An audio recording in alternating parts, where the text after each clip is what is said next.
And so we found out that she was terminal. I mean, the cancer had spread too much. And they thought she had a very short window of time to live. And she asked her son, her one son, I really want to go home to die. And he was, no, mom, I'm not doing it. It's too risky.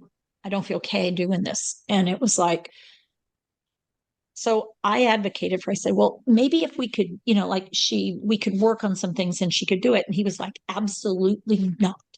And I watched this woman like collapse into a space of why bother then if I'm never going to get to go home again.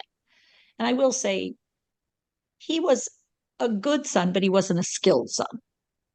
And so I finally one night, as I'm like really struggling with this, because I really thought she should have the right to go home, but it wasn't mine to call. And she still had the house because he hadn't sold the house yet, but he was going to sell the house as soon as she died. And he'd already shared that with her.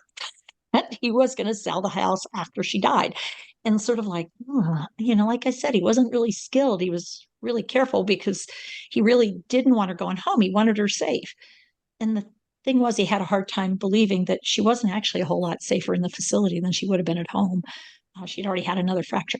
And so, sure enough, I sort of get my nerve up to say, I really think if I went with her and we did a home visit, how about if we just did a home visit to see what it would take?